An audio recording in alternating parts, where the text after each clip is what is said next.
Colonel Iqbal Beg earned $50 million for informing American army that Osama bin Laden is in Abbottabad. That the takeover of Taliban was with the support of America. No doubt about it, because there were negotiations between Taliban and America in Qatar for 9/11. There are also some conspiracy theories that USA was involved. How come somebody can hijack planes, not one, not two, not three, four? Namaste, Arif ji. Namaskar ji, namaskar. Namaste, Arif ji. Can you hear us? Are you able to hear us? Ji, bilkul, bilkul. Okay. Yes. So, Okay. Vidyaji will give a brief introduction about you, and then we'll take it from there. Vidyaji. Okay. Namaste and a very warm welcome to all. It's with pride and joy that I introduce our speaker for today, who is a dedicated human rights activist and a political analyst of South Asia and global affairs, who does analysis in depth. Please welcome Shri Arif Aajakia, who was also the mayor of Jamshed Town, Karachi, Pakistan. Arif ji describes himself as a Muslim who is of Indian origin, living in the UK, a French citizen since 25 years, a Pakistani since 70 odd years, and an Indian since thousands of years, as his father was born in Aajakia in Gujarat. That's how his surname came to be, while his mother was from Bantwa in Gujarat. So he calls himself as a Muslim who loves Bharat, who praises Sanatana Dharma, and who will fight for Dharma. Born in Karachi in 1964, Arif ji has been working very hard to inform the rest of the world about the violations of human and minority rights in Pakistan. In 1947, his parents were forced to migrate to Pakistan during the brutal partition. Their love for Bharat was deep and staunch, and so they instilled the same in Arif ji when they narrated to him their childhood stories. Arif ji spent his childhood shuttling between Karachi and Saudi Arabia. While he was doing his Bachelor of Commerce from Karachi University, he also worked for the Bank of Tokyo Karachi branch. Later on, he moved to Jeddah, Saudi Arabia, and worked for the Riyadh Bank. Very soon, Arif ji had to move back to Karachi because of his mother's failing health.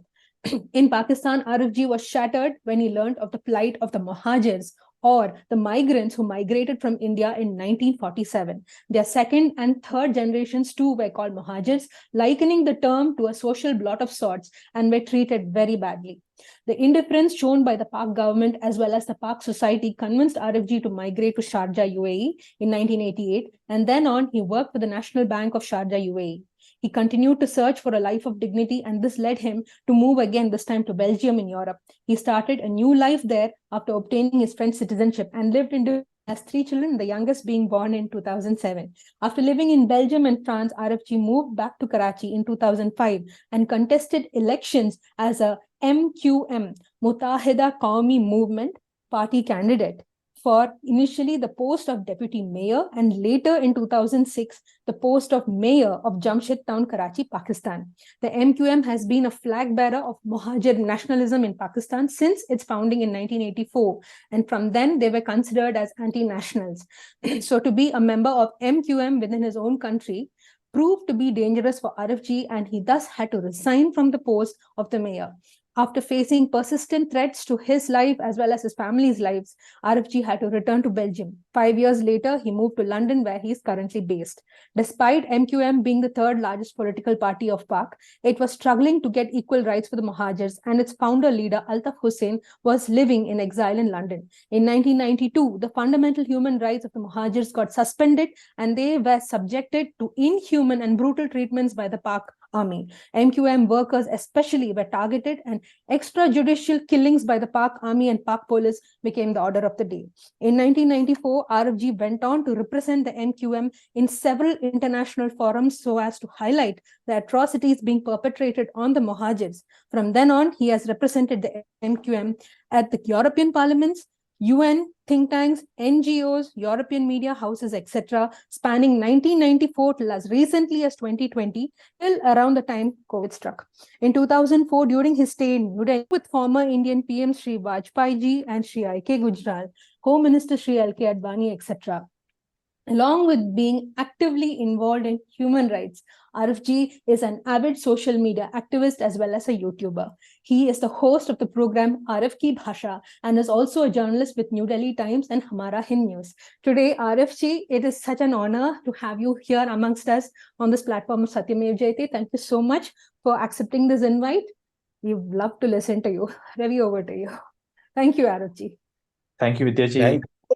It was such a long introduction. It's an honor to be in your program. Thank you for inviting. Thank you. Arif, the mic is yours. Once you have done the presentation, we can open it up for questions. So let me know. Once you're done, let me know. We will take some questions from the audience. Arif, mic is yours. Well, thank you very much. Your introduction made me a little bit of sentimental because all my life was being spoken in front of me. I would like to say that I don't consider myself anymore a Muslim because in last 20 years, since coming back from Pakistan in 2007, I've never visited a mosque, I've never prayed, but I have visited dozens of mandirs. And when I came to India last year, I had a wish list that I will go to Ayodhya Ram Mandir, Somnath Ji, and Kashi Vishwanath. And my Pakistani friends sent me a message that would you visit a masjid in India? And I told them that if you can let me know if there is a legal masjid in India, because most of the masjids are built on destruction of mandirs. So if there is a legal masjid, let me know. And Somnath Ji was because it was my ancestral mandir. As I was being introduced that I was born in Karachi. My father was born in India. But I would like to say that I was the only one in our PD, in our generation that are born in Pakistan. Otherwise, thousands of years, my generations were born in India. My ancestors were born in India, and my sons were born in Holland, Belgium, here, there. So Pakistan was just a brief transition period for me. And I don't only consider myself Indian. I am Indian because I have a connection with that land since thousands of years. I'm not a child of invaders. I was Hindu, I was Indian, and I will be Indian forever. So this is all I want to say. And yes, I have been in human rights field since 1993. 94, I started going to United Nations Human Rights Council in Geneva. Until today, I am attending regularly since 29 years. So when you attend these kind of forums, you come to know many things about different countries on the human rights field. So it's my passion to work for human rights, and it does not pay you, but it gives you a satisfaction. So that's what I'm doing since 29 years. And we are very proud of you, Arif. Thank you. Thank you. Arif, I hope we haven't upset you with the content that I put forward. I hope I haven't upset you in any way. Not at all, not at all. It was a pleasure and it was an honor. We are so thrilled having you on this platform. It's a real honor to have you here. Yeah. Arif, now we can get on to the topic, the Hamas and their reign of terror. For sure. The situation, of course, as you know, that on 7 October, Hamas did what it always does, terrorist attack against civilians. And even there are some rules in war, but terrorists, they don't follow any rules. We have seen this time and again by Taliban, by ISIS, by Boko Haram, and these terrorist outfits on the name of a religion of peace are doing what they are good at doing. And in return, what Israel is doing was expected. Anyone would do. If something similar happens to India, India will also retaliate similar way. Pakistan, if does what Hamas did, then Pakistan will face what Gaza is facing. And I always stand with people of Israel because they want to live on their land. It is their land since thousands of years. King Solomon, King David, and all their prophets were born there, lived there, and preached there. So it is their land. There was always a kingdom of Judah, kingdom of Israel in history, but there was never ever a Palestinian kingdom or thing. It was only during Ottoman Empire that they named this place, all entire Israel, as a Palestinian province of Ottoman Empire. And then when British took over, they also kept the name Palestine, but it does not mean that it is becoming a Palestinian land. Muslims ruled India for many years, many centuries, but it does not mean that India becomes a Muslim India. India, of course, on papers, it is a secular country, but more than 100 crore people are belonging to Hindu and Hindus' sub-religions like Buddhism and Sikhism and all these. So Israel was Jews' land and it should be Jews' land. Jews were ready in 1948 when British and United Nations decided to have two states in that Palestinian province of Ottoman Empire, Jews and Muslim states side by side. Similar to in division of India, where a especially Muslim state was created, which never existed in history. But that division was accepted by all parties. Then why this division was not accepted, where Israel or Jews had a historical belonging to that land?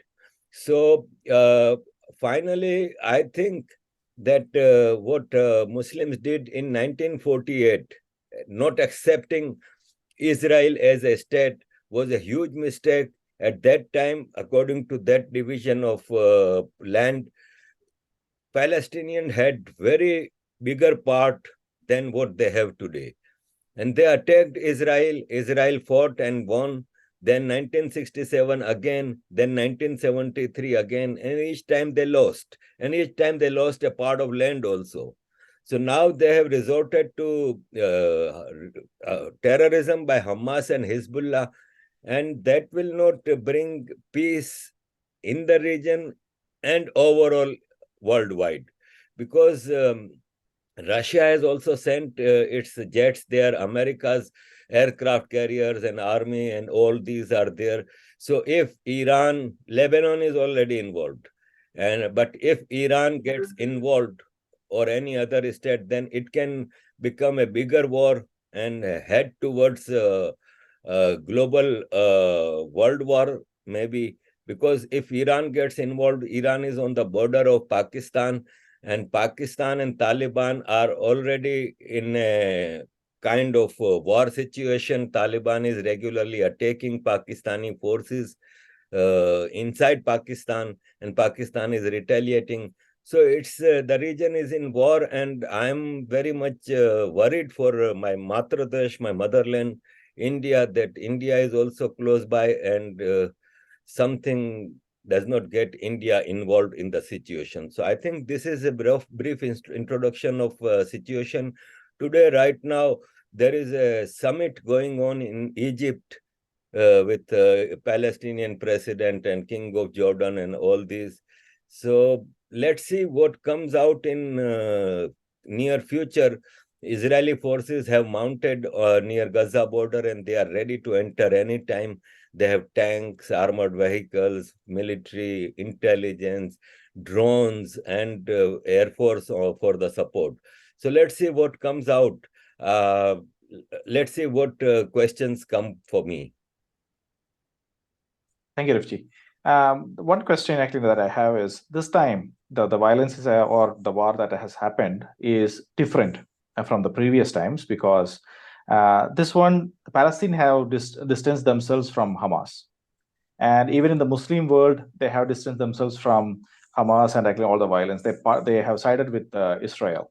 why do you, and Israel was apparently rehabilitating or helping Palestinians to actually work over there and all those things. But now, why do you think actually this attack has happened? What, as an analyst, what is your thoughts about it? Well, I think this is just a diplomatic statement that they have distanced from Hamas. Hamas won election in 2006 in Gaza.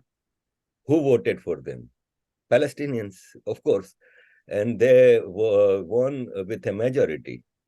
And they defeated Al-Fatah. Al-Fatah was recognized by Israel and America and everyone as a legal representative of Palestinians. And during the time of President Clinton, Isaac Rabin, Prime Minister of Israel, and Yasser Arafat, they went to Washington, they signed an agreement, and everything was going on. Then why did Palestinians choose Hamas? Now, second thing is that today, when Palestinians are saying that we are distancing, did you see any protest of at least 10 people anywhere in the world, including Palestine, against Hamas, against their terrorism? So how can they say that we are not represented by Hamas? They are. And they celebrated Hamas attack on Israeli people on 7 October.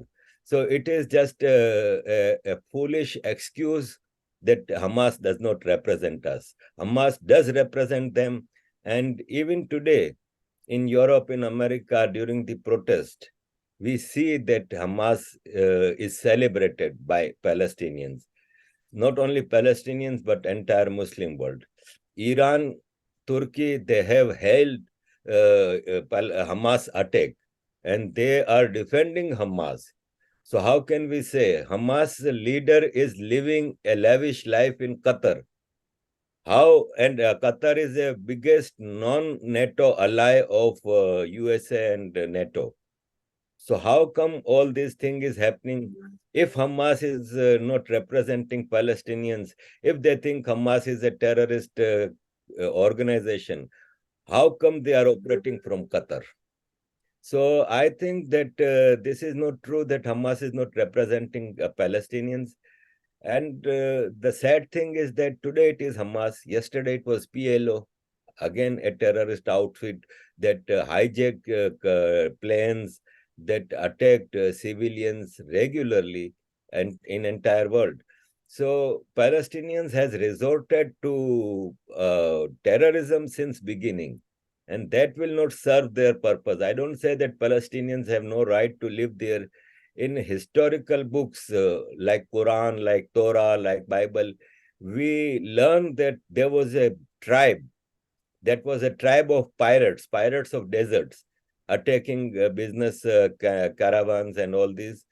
That tribe was called Canaan, and Canaanites were Palestinians. Palestine name was given later on, but Canaani was actually their Arab name. And one more thing I would like to add, that Palestinians are not Arab. From Saudi Arabia, basically, and more if you go, it was near some part of Iraq. It was Muslim invasion later on that Iraq, Syria, and all these parts became Arab. So Palestinians are basically, genetically, they are not Arabs.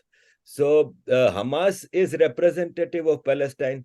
And yesterday, President Mahmoud Abbas of Palestinian Authority said that, no, Hamas commander said that in war, civilians become victim in collateral damage. He was speaking about Israelis victim. So now today, if Palestinian civilians, if there are civilians, because I doubt that any Palestinian is a civilian, he is part of Hamas.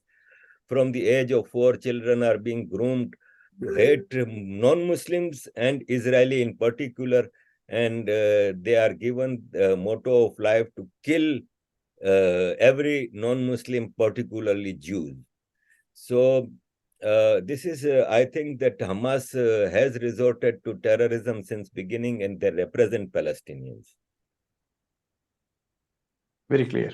And why do you think actually that attack happened just now? I mean, they have attacked with about 5,000 rockets, And what they were thinking actually, were they thinking that actually they'll be able to destabilize Israel by doing so?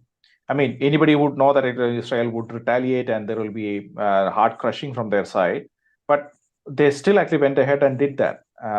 What is your opinion? Well, I think that it was a deliberate attack in this time frame because Israel was getting normalized relationships with different Islamic states. In last few years, we saw Morocco, Bahrain, Emirat, and many Muslim countries, particularly Arab countries, getting diplomatic relationships with Israel. And Saudi Arabia was in close discussion. And before 7 October's attack, 2 or 3 days before, Israeli minister was in Saudi Arabia to negotiate for normalization. And President Biden and his administration was closely involved in this affair. So Hamas and Palestinians were of a thought that Saudi Arabia is a capital of Islam, birthplace of Islam, and Muslims all over the world follow Saudi Arabia. So if Saudi Arabia gets normal relations with Israel, then our cause will be dead. So it was a deliberate attack so that the negotiations between Israel and Saudi Arabia get stopped. And many Hamas commanders after attack told this, that we did it so that the negotiations and acceptance of Israel as a Jewish state gets stopped. So this was the basic reason. As we saw, there was a shout that a hospital was bombarded in Gaza this week. Again, the thing came that President Biden was in Israel at that time, and he was supposed to hold a summit conference with King Abdullah, Mahmoud Abbas of Palestine, and President of Egypt, General Sisi. And that summit did not take place because they alleged that Israel attacked a hospital. And later on, many journalists, many intelligence agencies of Israel, of America, of UK, they told that the missile that destroyed that hospital parking lot was fired from Gaza. And there are different videos. Even Al Jazeera, the spokesperson of these terrorists, also showed that video that the missile was fired from Gaza. And there are no Israeli forces in Gaza. They have not still entered Gaza. So who fired from there? So it was again a deliberate attack so that the summit between President Biden and King Abdullah, General Sisi, and Mahmoud Abbas does not take place. So it's a very dirty game. It's a very dangerous game that's going on. And the real masters behind those are Iran, Qatar, and if you go a bit far away, China. China is giving full diplomatic support. Russia, I can understand, is giving because in Ukraine war, we saw that what West was doing to Russia. So Russia's is a revengeful policy. But China and then the missiles fired and rockets fired on Israel were of North Korea origin. So then North Korea is also involved. So it's a very dirty game going on. Vidyaji, you can ask your next question. Yeah. Okay. So connected to what you were saying, this question is a little provocative. Do you think that the US also could have had a hand in supporting Hamas in some way? Because we know about the connection between US and Taliban. So similarly, would there be an underhanded connection between the US and the Hamas? I mean, is it okay to ask you this question? Well, I think that undisputed leader of the world is USA. They have all the economic resources, military resources at their hand. Perhaps CIA is the most dangerous intelligence agency in the world. So if CIA or America has hand in any such thing, we would never know. 9/11, there are also some conspiracy theories that USA was involved. How come somebody can hijack planes, not one, not two, not three, four, and they did all what they did. So how come USA did not know? So there are conspiracy theories, but we never know. Hamas, they say there are some conspiracy theories that Israel created Hamas to counter Al-Fatah. So I don't know if it is true or not, but whatever it is, USA is involved. And yesterday I was listening to an author of Oxford, his program, and he said that this is a beginning of World War III designed by America and West to destroy Israel and Arab countries, so that these blackmailing politics of this region, sometimes on energy resources, sometimes on Israel and religion names, sometimes on different topics, they blackmail USA and they keep blackmailing USA. So maybe this is a conspiracy theory again. But in creation of Hamas or in this attack, USA was involved or not, but USA is involved in this region's politics all everywhere. Clear. Unsung said, actually, you have a question. Go ahead. Yeah, thank you, Ravi. Arif ji, namaste. Can you hear me? Yes, namaste. Thank you. Okay, thank you. I'm one of your fan who is a regular viewer of your YouTube channel, and really admire your ability to analyze the problem with the Pakistan. My question is not with Hamas. My question, if you permit, it is with the Pakistan, sir. Oh yes, sure. Okay. In geopolitics, we know that everything or things doesn't happen in one day or 2 day or few days. It can happen within few years. So I feel with the current geopolitical scenario, within 2 years, Pakistan may be broken apart into 4 or 5 parts. So after that, what will happen to the nuclear assets kept in Pakistan, which is almost near to the TLP, Tehrik-e-Labbaik Pakistan, and other sort of extraordinary terrorist groups. So I'm really worried about that move. What is your take on that, sir? Thank you. Thank you. Well, first of all, Pakistan is a global capital of terrorism. I always say that wherever there is a terrorism act, you check the terrorist, you raise the tail of terrorist, and you will see a stamp made in Pakistan. There is a connection of Pakistan in terrorism anywhere in the world. Now, about your question. I wish that you are correct that in 2-3 years, Pakistan will be dismembered, because this is my goal of my life. It is not that I am against Pakistan. I am against the policies of Pakistan since last 75 years.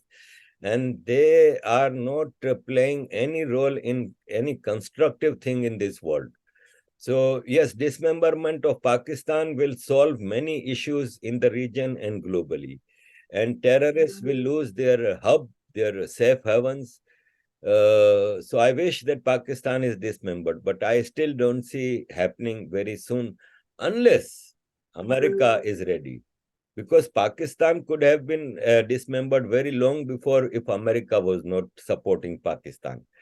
But we all know that India was dismembered, India was partitioned to create a buffer zone, a satellite state of USA and England. And that was Pakistan. And they are still saving Pakistan. Economically, Pakistan is finished. Ethnic division is so deep that Balochs, they don't want to stay with Pakistan. Pakhtuns, they don't want to stay with Pakistan. Sindhis and Muhajirs have a miserable life in Pakistan's Punjabi army dominated Pakistan. So yes, dismemberment is the best thing to happen for the people of South Asia. But again, if it will happen or not. Now, coming to your basic question about nuclear arsenal, I think that Pakistan's nuclear arsenal are not in so much control of Pakistan's army. America has a very strong observation of that nuclear arsenal because the biggest nuclear bomb Pakistan had was Osama bin Laden. And he was caught in Pakistan by information from within Pakistan army. Colonel Iqbal Beg earned $50 million for informing American army that Osama bin Laden is in Abbottabad, this place, this is house, that. And now that Colonel Iqbal Beg is living in Las Vegas with a different identity because America provides a new identity to the informers. So within army, there are American agents, including the chief of army staff, ex-ISI chief, General Hamid Gul, who was mastermind of Afghan war, who was mastermind of Kashmir terrorism in '89, who was quite much involved in Khalistani policy also. He once said that there is never a Pakistan army chief appointed without the approval of America. So all of them are American agents. Why every army general or colonel or brigadier, after retirement, next day they are somewhere in West? Their families are already settled, like Bajwa settled his family there in England. And once retired, he is outside. Same thing with Kiani, ex-army chief Kiani, Rahil Sharif, even Musharraf died in exile. Ex-ISI chiefs are also living outside, like Ahmad Shuja Pasha, Zahirul Islam, and all these. So nuclear bomb, I think that America knows where they are, how they are. Indian nuclear arsenal is in India's control. And nobody knows how these operate. And India's nuclear bombs are ready to launch always.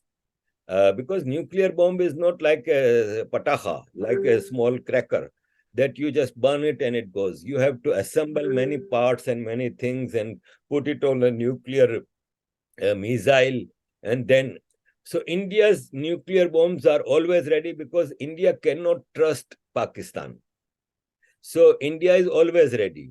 India is a trustworthy nation and they have never done any these kind of things. So Pakistan or anyone, but we always listen about Pakistan's nuclear arsenal that many people are worried.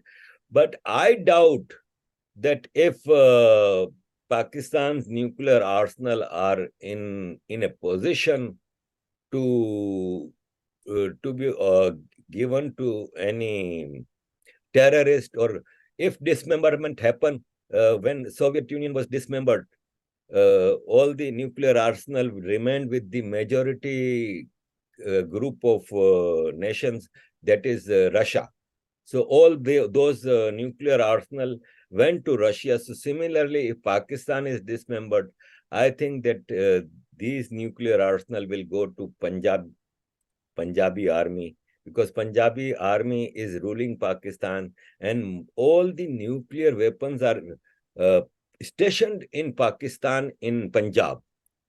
They cannot trust Balochistan and KPK and Sindh for this. So in case of dismemberment, nuclear arsenal will go to Punjab.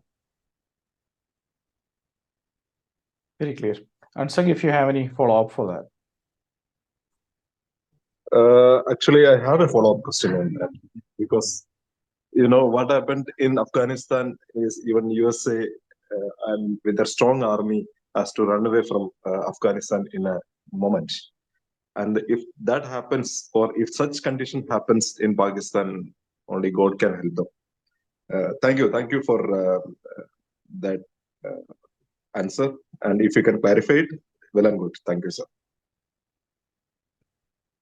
What happened in Afghanistan before 2 years on August 14, 2021, that the takeover of Taliban was with the support of America.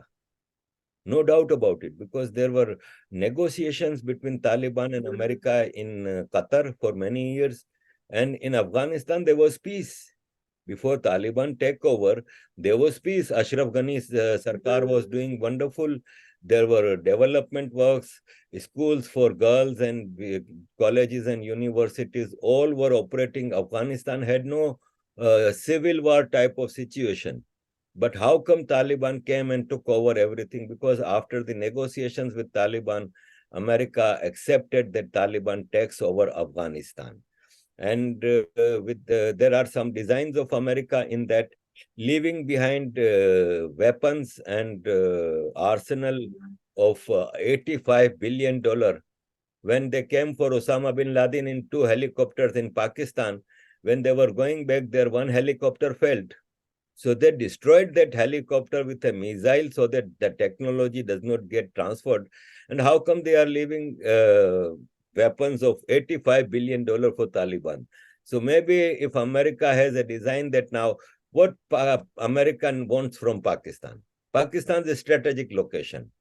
America's worrisome countries like Iran, Afghanistan are bordering to Pakistan. China is actually not bordering to Pakistan. It is through Gilgit-Baltistan and POK that China is bordering to Pakistan, but actually that is India. So America wants that thing. Now there are some rumors. I'm in very close contact with Baloch and Pakhtun people, their leaders. And there are some rumors that America is negotiating with Pakhtuns and Baloch of Pakistan. And if America agrees for an independent Balochistan, then Baloch are ready to give their place to America for stationing their army, for their operation. Balochistan's border goes with Afghanistan and Iran. And then KPK. KPK has a Duran line. It's not an international border. Duran line was created by British. So if, for example, KPK, Pakhtuns are against Pakistan army right now because Pakhtuns never accepted, Pakhtuns of Pakistan never accepted Duran line. And when 1947 Pakistan was created, the KPK province of Pakistan, which was NWFP, was ruled by Bacha Khan. Bacha Khan was Sarhadi Gandhi. He was in Congress. And it was Congress government rule in NWFP. And when partition happened, he said that to Gandhi, that you have thrown us to wolves. So Pakhtuns were never in favor of Pakistan. And today, political leadership of Pakhtun is divided in 3 political parties. One is Bacha Khan's party, always against Pakistan. One is PTM, Pakhtun Tahfuz Movement of Manzoor Pashtun, again pro-Afghanistan. And the third one, which is the biggest political representative of Pakhtuns, is Imran Khan's PTI, ruled for 2 tenures of 5 years in KPK. And what's happening to Imran Khan and his PTI? Pakhtuns are very angry in KPK against Pakistan army. So there is a scenario that greater Afghanistan can be created. And for that purpose, once America decides that Pakistan has to be dismembered, America takes patronage of Balochistan and KPK, and with this facilitation, KPK, I mean Pakhtuns and Baloch can give place to America for their operations in their places. Very clear, sir. And I have Karan over here. Karan, you can ask your question. Yes, thank you. Can you hear me okay? Sure. Yeah. Thank you, sir, for your valuable insight. My question is regarding, this 9/11 conspiracy or Israel helping Hamas conspiracy. Can this be extended to even India, where we can say that 26/11 is an Indian conspiracy or Pulwama attack is an Indian conspiracy? Because the point I'm trying to get to is, are these conspiracy theories helping the jihadis to conduct their jihad by smoke and mirrors, where others are getting confused who is doing what? And for me, Islamic terrorist aim is very clear, right? They want to spread violence, mayhem. But it seems the others are getting caught up in these conspiracy theories, which is helping the Islamic terrorists. So do you think it is helping the Islamic terrorists, and whether we should indulge in these conspiracy theories? Thank you. I think it is helping temporarily, because what Hamas did it help Palestinians? It destroyed them. All their houses are destroyed, all their infrastructures is destroyed. There is a figure of more than 4,000 people died until now. So the help is temporarily. 9/11, did it help Islamic cause?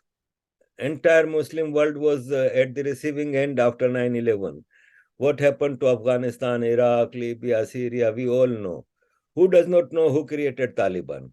Who does not know who created ISIS? The Taliban and ISIS creation was maybe Taliban by Pakistan and ISIS by Turkey.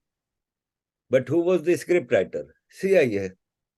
We all know that they were created by America, they were created by CIA. So it is for a specific purpose. Now, who benefited? 9/11 and after 9/11, the war in Afghanistan, in Iraq, in Libya, who benefited? The war industry of America. America is ruled by corporate sector. 200 big corporates decide fate of America, fate of the world, and they draw policies. Who elects American president? Not the common Americans. America's democracy is very fragile. The election funds play a major role. And in last election, we saw that Trump received 10% of what Biden received from corporate sector. For example, Google, if they gave 1 million to Trump, they gave 10 million to Biden. Same with Facebook and all these corporate giants. So these funds decide major, and then when the results are not according to the designs of American establishment, they manipulate. Last election was not lost by Trump, but by force, Biden was declared winner. This happened in 2000. Now, in 2000, Al Gore won election. But on the last moment, Florida, I guess, was ruled by Jeff Bush, brother of George Bush. And Florida result changed everything. And we saw that American establishment had a long policy before election of George Bush. They wanted a man who can toe their policies. And we saw 9/11 happening, then war in Afghanistan and in Iraq, Libya, etc. So these are American designs that they create jihadis. Before 1979, did you hear words jihad, burqa, tabligh, and violent? There was always this violent ideology, but Muslims were not as violent as they are after 79. So these jihadis were created by America. They are supported by America. And jihadis think that it is in their benefit, but it is temporarily in their benefit. In long run, it helps America's corporate sector. When there is a war, arsenal, ammunition industry gets strong, pharmaceutical industry gets strong, IT, food, grains, energy resources, all these get strong, and America is run by these 5-6 sectors of corporate. Thank you, Arifji. I'll go to the next questioner. I'm actually not going fast because we don't have much time. Soldier, go ahead. Namaste Satyameva team, especially Ravishankar ji and Arif ji.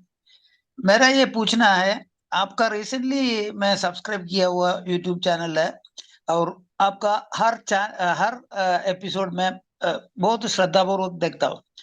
मेरा ये पूछना है, आपका ऐसा नहीं लगता है West Bank को एक सेपरेट नेशन बना के फलस्तीन मूवमेंट को हैंड ओवर करके गाजा को इसका ये जो क्या है इसराइल के साथ में मिलाने का वेस्ट का एक साजिश है हमास का अटैक करके, आपको नहीं लगता है? Thank you. मैं समझता हूँ ये एक बड़ा ही, अगेन जो मैंने पहले भी बताया कि ये कंस्पायरेसी थ्योरीज हैं जो कि रन करती हैं. ऑन ग्राउंड सिचुएशन ये है कि हमास ने गजा का तो सत्यानाश कर दिया है। गजा तो पूरा तबाह कर दिया ना हमास ने। अभी अमेरिका की पॉलिसी है कि इसमें हमास एक रोल प्ले कर रहा था on the design of America, ये तो हम क्लियरली नहीं कह सकते। लेकिन देखें, फलस्तीन एज ए स्टेट कभी भी इजराइल को, ज्यूज को एक्सेप्ट नहीं करेगा। और Jerusalem, there is no doubt कि ये ज्यूज लैंड है, ज्यूज एरिया है। इनके लिए जेरूसलम वही है जो मुसलमानों के लिए मक्का है, हिंदुओं के लिए काशी है। और इसमें कोई डाउट नहीं होना चाहिए कि ये यहूदियों का है यरूशलेम। मुसलमानों का तो जबरदस्ती इस पे वो है ना क्लेम। क्या क्या है कनेक्शन, मुझे कोई बता दे। भाई मैंने 7 हज किए हैं, मेरी जिंदगी इन एक्सट्रीमिस्ट मुसलमानों में निकली है। मुझे बता दें कि मुसलमानों, क्या क्या प्रॉफिट मोहम्मद वहां पे कभी गया था? कभी कोई और गया था? वहां पे कुरान उतरा था? सब कुछ तो मक्का में हुआ था, मदीना में हुआ था। जबरदस्ती का यरूशलेम पे क्लेम बनाया हुआ है। अगर किसी का क्लेम यहूदियों के बाद है तो वो क्रिश्चियनों का है। जीसस वहां पे पैदा हुए थे बेतलहम में, जो कि यरूशलेम के पास है। Jesus was a Jew, Jesus lived his life there. Abraham, इसहाक, याकूब, यूसुफ, सुलेमान, डेविड, ये सब मुसलमानों के भी प्रॉफिट है, लेकिन मुसलमानों से पहले ये यहूदियों के प्रॉफिट थे। वो सब उधर ही रहते थे। यहूदियों की जो दीवार है जहां पे खड़े होके ये रोते हैं, वो प्रॉफिट डेविड के जमाने की है। तो कहने का मतलब ये है कि ये कभी भी एक्सेप्ट नहीं करेंगे यहूदियों को। और जिस हद तक नफरत आम मुसलमानों में आपने देख लिया ना भाई, यहाँ इंग्लैंड में, लंदन में 1 लाख आदमी जमा होकर प्रोटेस्ट करता है। इसमें से आधे से ज्यादा वो थे जो यहीं पैदा हुए हैं, यहीं पढ़े लिखे हैं। नफरत का आलम देखें। तो ये अब कभी भी यहूदियों को वहां पे एक्सेप्ट नहीं करेंगे, और ये एवर गोइंग वॉर है। देखे, एक और चीज मैं बता दूं कि यहूदी और हिंदू में सिमिलरिटीज देखें। दोनों पीसफुल नेशंस रही हैं हिस्टोरिकली। कभी किसी मुल्क पे इन्वेड नहीं किया दोनों ने, हमेशा इन पे इन्वेजन हुआ। इनका आप मोडस ऑपरेंडी भी देखें तो दोनों पे मुसलमान इन्वेजन करते रहे। एंड पे आके ब्रिटिश ने दोनों को कब्जे में ले लिया, पैलेस्टीनियन लैंड, या आई मीन इसराइल। और तो ये बेचारी दो मजलूम कौमें हैं, और आज ये दोनों कौमें खड़ी हो गई हैं कि इनफ इज इनफ, अब नहीं होता भाई, अब नहीं बर्दाश्त करेंगे। इसराइल जो कर रहा है, India is ready to do if attacked. Thank you, Arif ji. And thank you very much for Rajan sir. Rajan sir is an ex-soldier. One second Ravi ji, मैं आरिफ सर से पूछना चाहूंगा। अभी इंडिया का जो मोदी जी का जो स्टैंड है, केरला का जो कम्युनिस्ट लोग और मुस्लिम लोग तो हेट करता है, लेकिन मैं चाहता हूं ये इंडिया ओपनली बोले इंडिया तो इसराइल का साथ ही है, कुछ भी हो जाए हम पीछे नहीं हटेंगे। ये एक संदेश नहीं दे सकते क्या ये चाइना को? हमारे को अगर हाथ लगाएंगे तो हम काट देंगे उनको। देखें, ये सब है ना जो Arif ji, internal. if you can reply in English, it would be even better for the rest of the people. Actually, these are internal issues of India. For example, Kerala or these things. And I think that the Modi administration is going quite peacefully, and they want to resolve issues because Modi ji knows that 150, 200 million Muslims are Indian, and they are part of India, and you cannot solve these problems by violence. So things will be in control. The biggest problem is that the Kaaba of Muslim terrorists is Pakistan. Once there is no Pakistan, much better situation will prevail in India. Who is exploiting Muslims of India, Kashmir, Khalistan? Who is doing it? Pakistan. Once there is no Pakistan, this problem will get solved. And Modi ji knows that. And I think that as a previous person told that in 2 years, Pakistan will be dismembered. I don't know if Pakistan will be dismembered or not, but POK Gilgit-Baltistan will be joined back to India within 1 or 2 years. Thank you, sir. Thank you, sir. Thank you. Vivek, go ahead. Yeah, thank you very much for giving me the opportunity to ask question to Arif sir. Arif sir, welcome, and I have a question for you. The question being on the way we solve this problem, right? You said Pakistan, dismembering Pakistan will solve the problem, but I sort of differ with that slightly, and my question is also on the same lines. What I'm thinking is that the root of all the problems is possibly the Ummah, because an extremist in Middle East sits and says something, and then you see the reaction of that in France, where we saw 2 elderly women who got raped, or Belgium, for example, 5 days back, where a gunman was chanting Allahu Akbar and killing people. Or, for example, a lesser known fact in US, where the I-25 highway was blocked, I think last 1 week back, all because of this Israel-Palestine issue, and then the Ummah spreading this kind of poison. And similarly, 1920, the Maple genocide that we have seen in Kerala is also because of the Ummah itself. These people had never been to Turkey. They had nothing to do with it, but then still they killed a lot of Hindus, innocent Hindus over here. So my question is, so civilizationally, if you see, Ummah is a big problem to everybody now, Christians, Jews, Hindus, everyone. And some governments, for example, French government is now taking actions to say that if you're supporting Palestine, we'll send you back. But not the whole world has realized this. How can we regulate this Ummah across the world and then reduce the power of this and keep it isolated to a particular country, and let them sort of have that patriotism and then affiliation towards a certain. Yeah, thank you very much.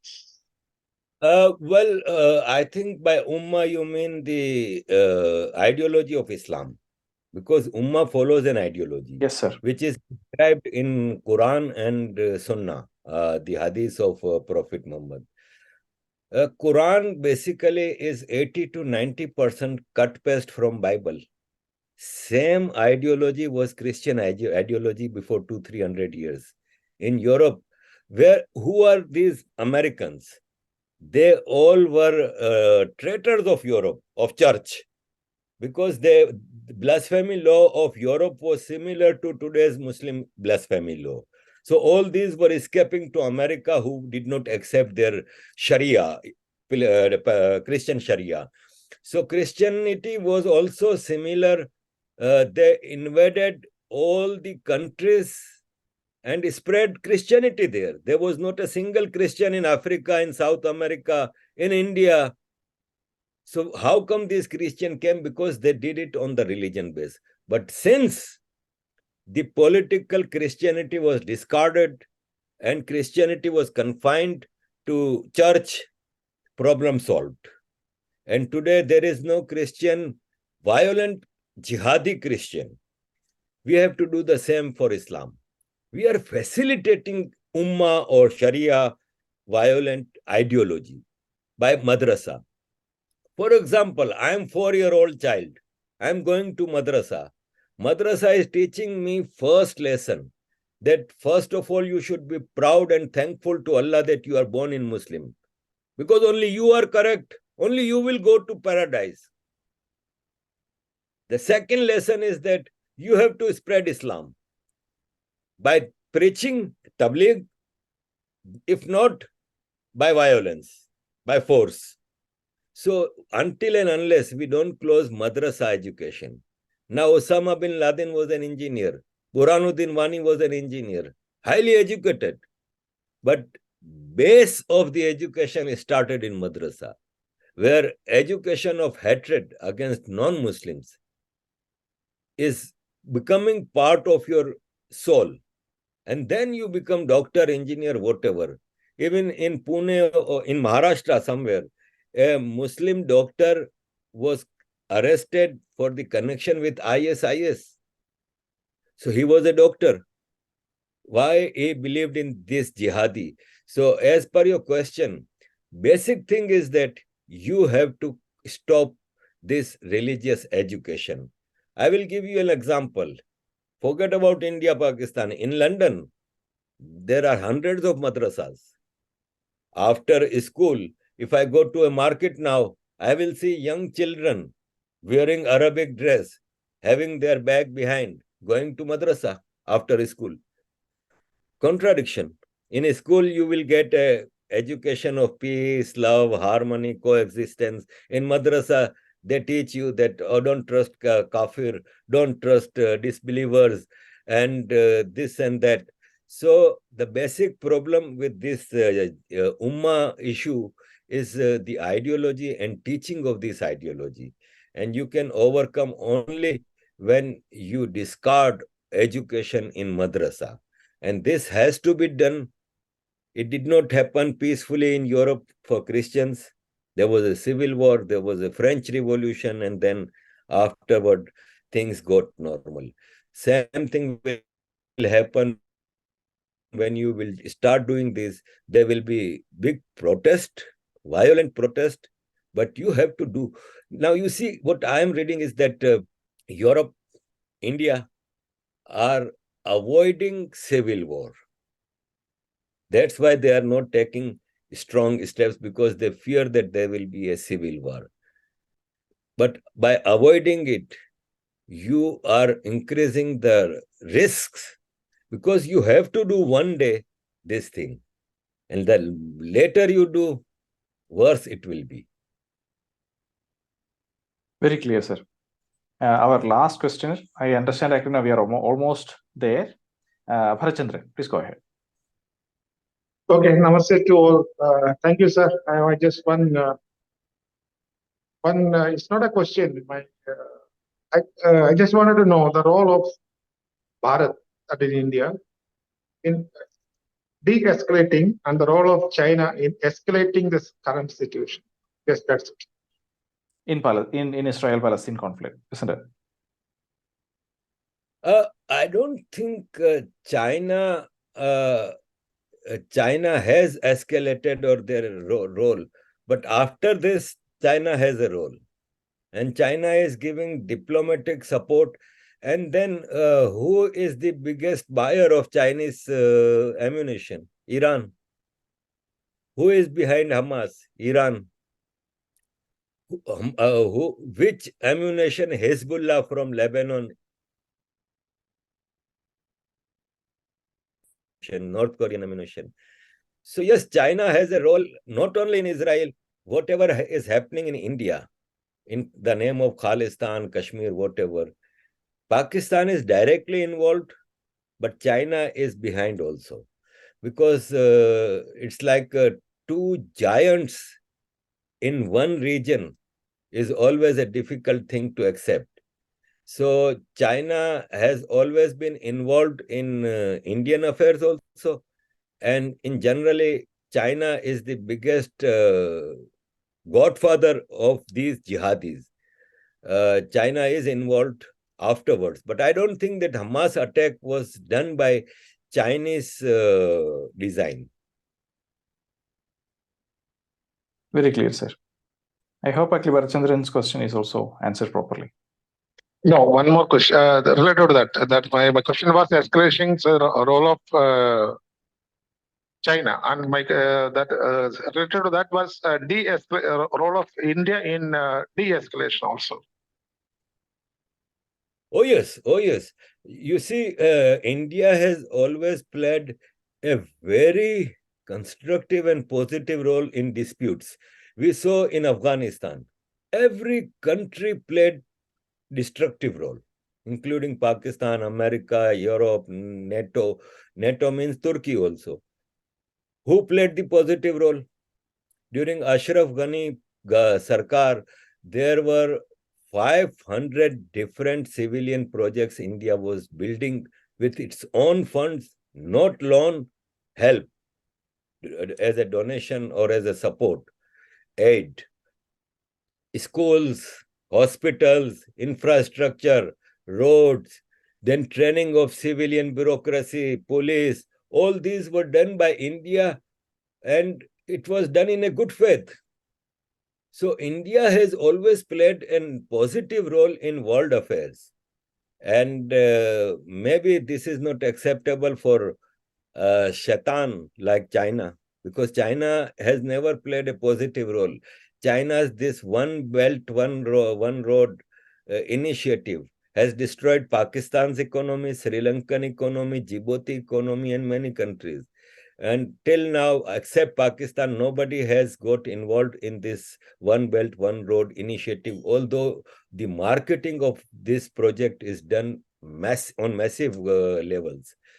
Now India has come up with India, Middle East, Europe corridor, and that looks more viable because China's One Belt, One Road initiative is owned by China, is overwhelming, influenced by China, while this Indian project is owned by India, Middle East, Europe.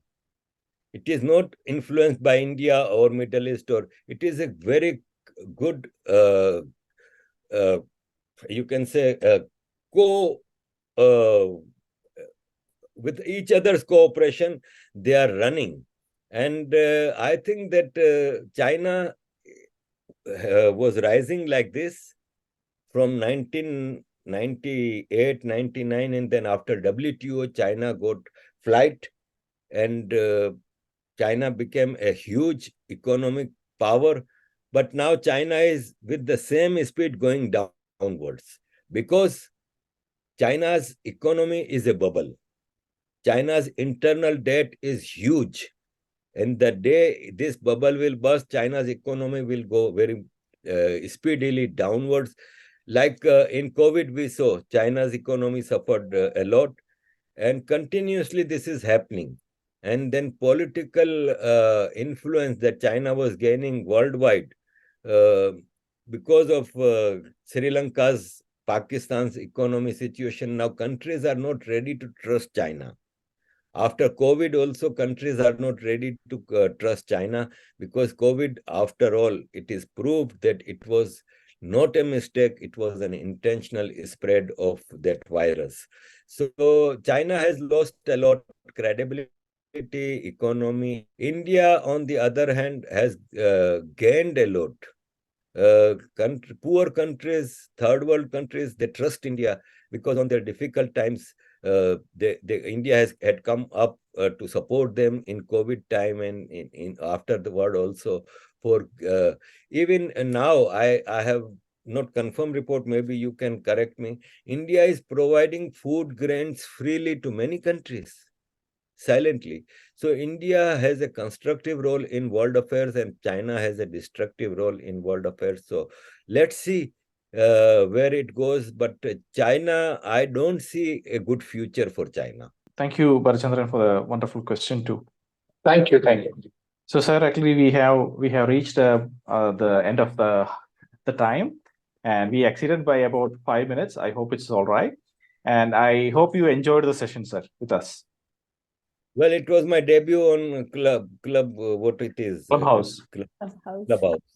So first time I'm on Clubhouse, and I've never been to this platform. So yeah, thank you for introducing me, giving me a debut chance, and it was a nice show, and I enjoyed thoroughly. Thank you very much, sir, and it was very interesting, and to listen to your insights, very eye-opening. And we also have really enjoyed the session with you, and wish you all the success, and may Somnath protect you. Thank you very much. Thank you, Arif. Real pleasure having you. I hope we will have you on the platform again whenever it's convenient for you. We really look forward to that. Thank you, sir. Okay, ma'am.